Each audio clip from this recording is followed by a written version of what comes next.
I say, me and my father are one. Or let me say, I say, there is but one God. There is but one God. I say, La ilaha illallah.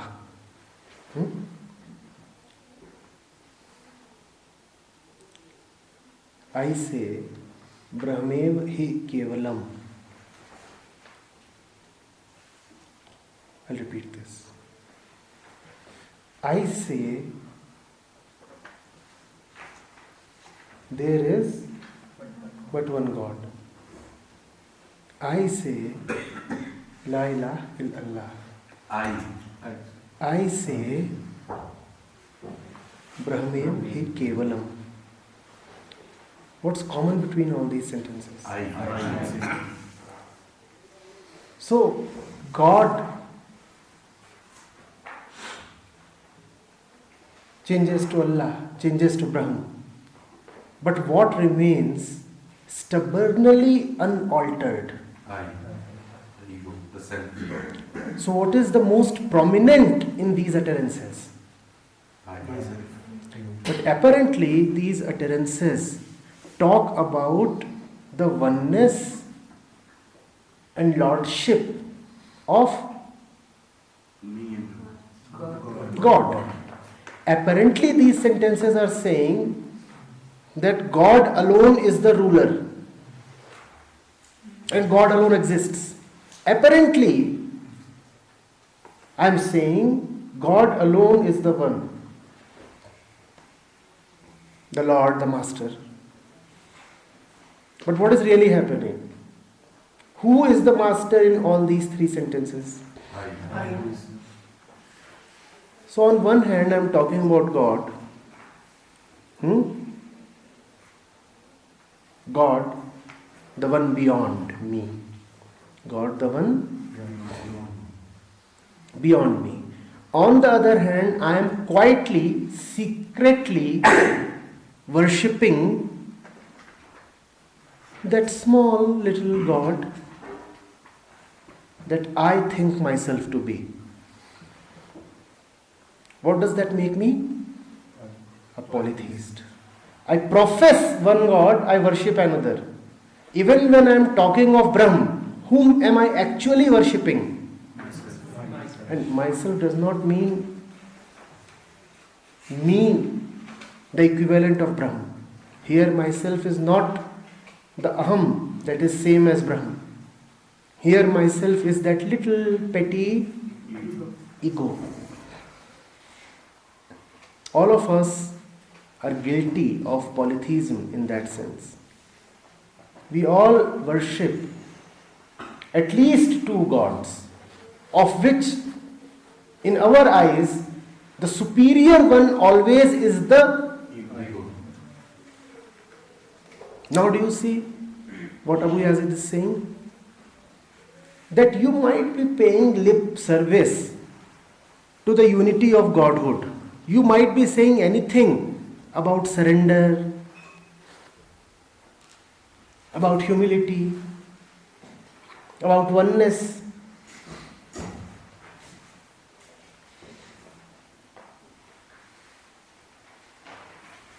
But actually, your first master is your ego. And in front of that ego, you do not give consideration even to God. Because you use God to placate your ego. And what does that show in terms of the relative importance that you give to ego and God? Who gets the higher consideration? Ego. The proof of that is that God is dispensable.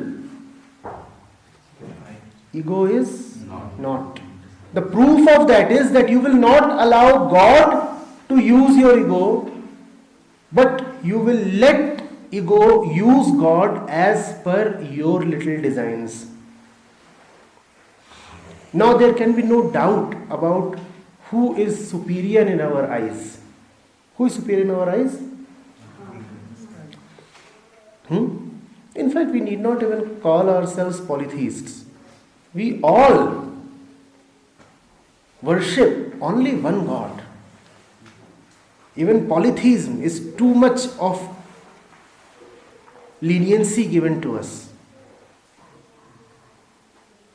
The power of our will is underestimated when we are called polytheists. We aren't polytheists. We know only one God, and that God is Ego. the ego.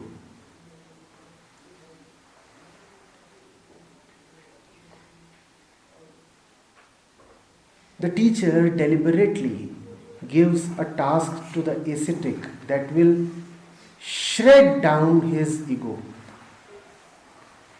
There is nothing particularly spiritual about the task he assigns this ascetic. What is the task he assigns?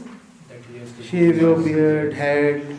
What else? Going to market. Going to market, wearing rags. Huh? Proclaim yourself to be a fool, ask people to slap you, and give nuts to kids. Now, obviously, these have no absolute spiritual significance, yet they are of great significance in context of this particular disciple, and that is the role of the teacher. The Shiva Sutras assert that Guru is Upaya, that Guru is the one who understands and is hence able to devise spontaneous methods. Upaya means method, a way.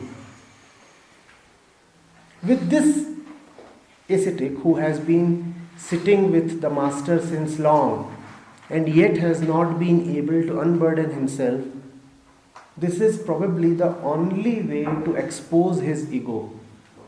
He comes to the master and says, you know what, I want a piece of your divine knowledge. I have been sitting with you since so long, and yet why am I not shining with the same light as you do? The teacher says, because you have covered yourself with darkness, because you have veiled yourself with the ego. So how can you shine? The light is there, but the light is covered with the darkness of your ego. So even if you have spent 30 years with me, as is the case here, even if you have spent 30 years with me, yet you would remain encased 300 years old. in 300 years, even if you, then you will not. awake that 300 years. You'd still know no light, because you are not prepared to shed yourself. The disciple would not agree. He says, no master, I have been with you since so long. Obviously my ego has sublimated. I am not that egoistic, you see. Why don't you test me? The master says, all right. And if the master is really a master, he knows the pulse of the disciple. He says, you go ahead. You take off your respectability. No, this cannot be done. That is one of the things that you must always take off before you come to the Guru. Your sense of social respectability. What will people say? You see, had this ascetic been told to do all of these things in private, not in the market, he might have probably agreed. What bothers him is, what would the public, the society think of me? Kids are going to slap me. Has it come to this? Mere kids. I am an ascetic. I have passed through rigorous practice. And this is the reward. What else is ego?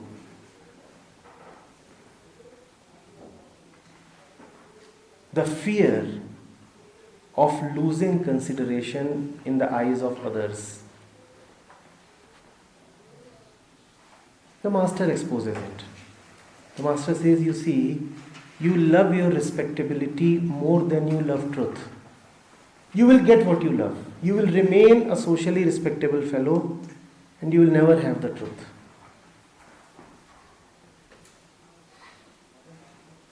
So many people are so scared of being scolded in public, even if by their teacher. If you want to instruct us or reprimand us, kindly do that in a closed room between you and me, in front of a gathering. Why do you scold me? It's not as if it is my ego. I am prepared to take any kind of beating from you, but not in front of everybody. You see, it must be between you and me. But the fact is, the teacher has no interest in beating you in private. Is the teacher violent towards you? Does he want to settle a score? Does he carry some grudge? So why would he beat you up in a closed room? The entire point in scolding you is that you must be scolded in public. Because it's not about scolding, it's about the ego. And ego thrives in the eyes of others. You do not know yourself, so you look at yourself through the eyes of others.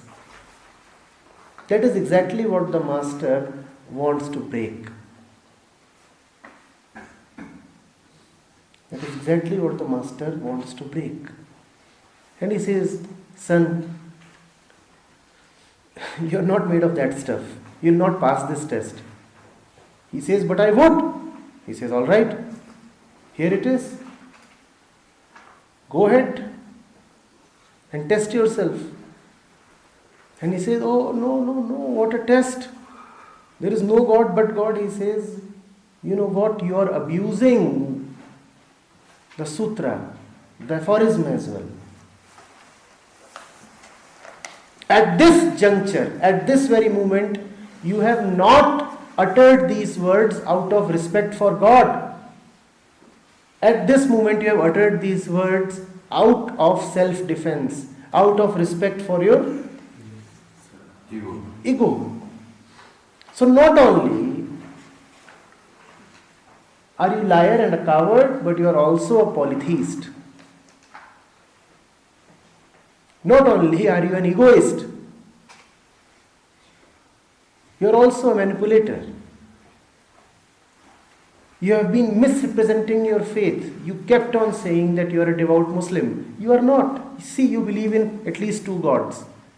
How can a real Muslim believe in two gods?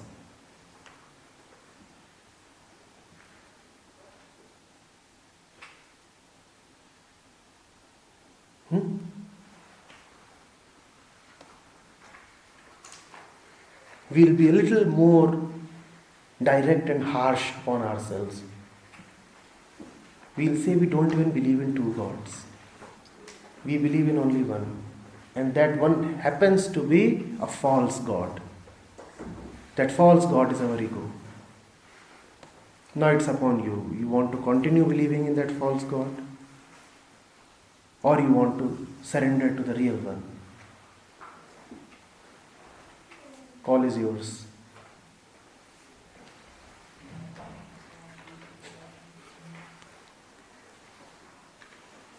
Sir, after instructions are, after the master lays down instructions, why the disciple says particularly this line? These are lines in exclamation. You utter these lines when you come across something wondrous, when you come across something beautiful, or when you come across something that really annoys you. It's like Hey Ram. When do you say Hey Ram? Something is beautiful, you say Hey Ram. Something is terrible, even then you say Hey Ram. It's like that.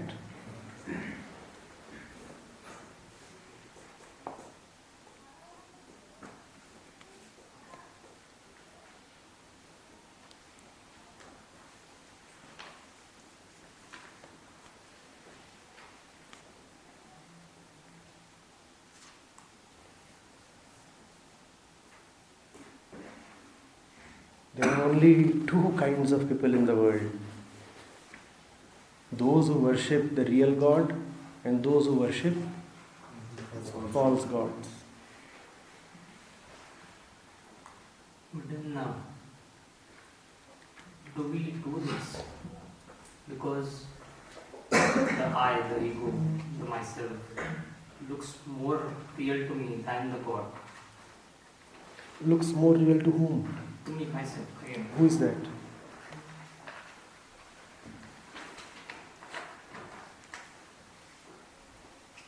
Who is that?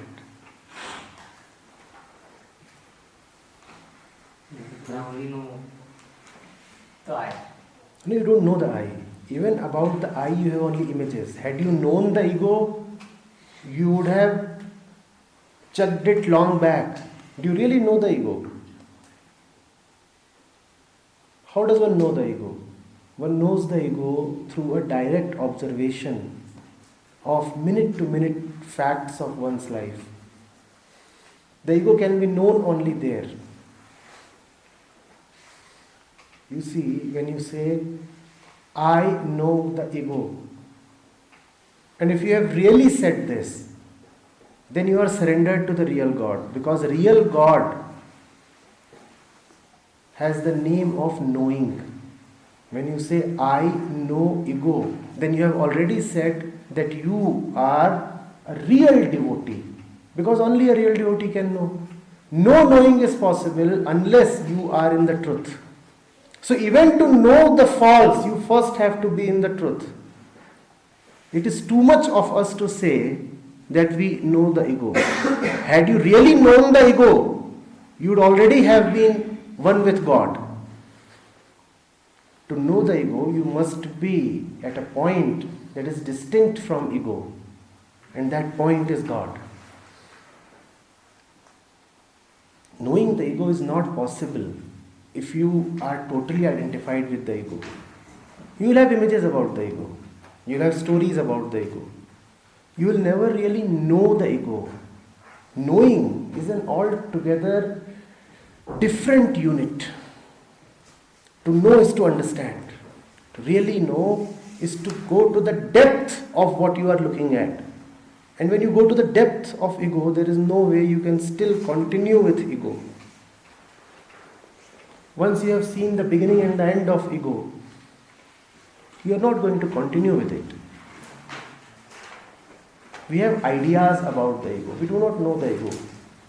Do you really know in what ways the ego has raised hells for us? Do you really know? Do you really know in what all ways the ego makes you do things that you think you know to be false? I'll repeat what I'm saying. The ego makes you do stuff that you even intellectually do not believe in, yet you enter it. Somebody very nicely put it. There is a banana peel.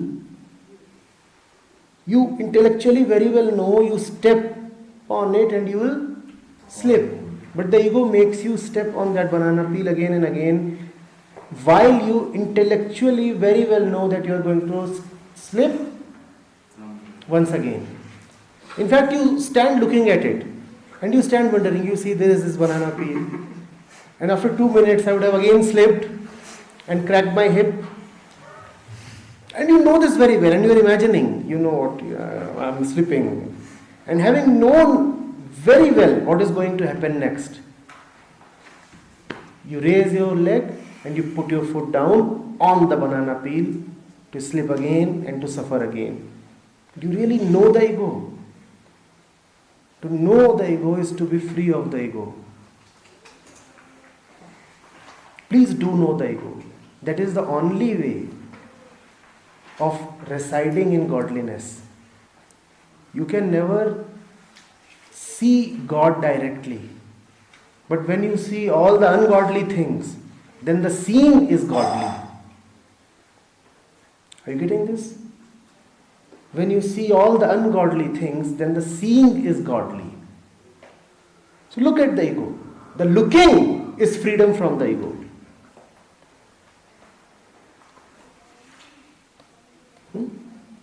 But you know what, we are very stout beings, resilient, robust, hard. What can a poor banana peel do to us? And technologies are so advanced. We keep getting our hips replaced every now and then. We are very staunchly rooted in ourselves. We keep getting hurt, we keep getting battered and bruised. Still we do not budge. We say, I will remain what I am. Let life keep kicking me around. I'll still not give an inch. All of us deserve medallions for our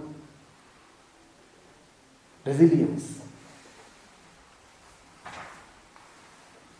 To know the ego is to be able to count the number of scars on one's psyche. Ever counted them? To know the ego is to be able to count the number of disappointments that you meet every day. Ever counted them? To know the ego is to be able to measure the depth of your hurt. Ever measured it? To know the ego is to be able to value the worth of a life gone waste. Ever valued the worth of a life gone waste? That is when you know what the ego does.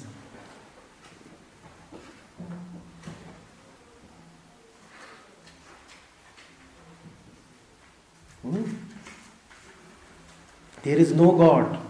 Hence, God cannot appear real. God does not exist in the conventional sense of the word existence. God does not exist at all. God lies in seeing all these things that take you away from God. God lies in being able to clearly see your suffering and the needlessness of it. That is godliness. Otherwise, you will never find a God directly. So, you're quite right that God does not really appear real. Ego appears real. But that is because your definition of real is the ego. In that sense, obviously, God does not exist at all. The sense in which the ego exists, God does not exist. Ego is very, very tangible. God is not. Ego raises its head and falls, keeps on changing forms, is very deceptive. God is none of these. So if ego is real, then God obviously is not real. If the world appears very, very real to you, then all these objects appear real, and all the objects are definite, with definite properties, with definite limits. God neither has properties nor has limits. So in that sense, God will not appear to even exist. Are you getting it? That is the reason why most people stop believing in God. They say, where is God? Show us. Now, is God a banana, a monkey, a stone?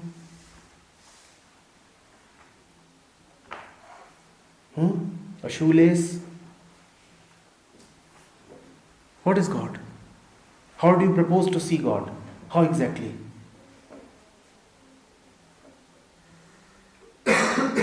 God is the seeing. God is the light behind the eyes. The Upanishads say, Shrotrasya Shrotram, the ear of the ears. The ear behind the ears.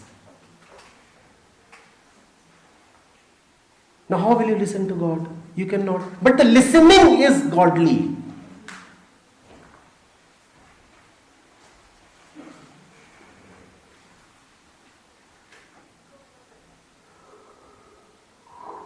Are you getting it?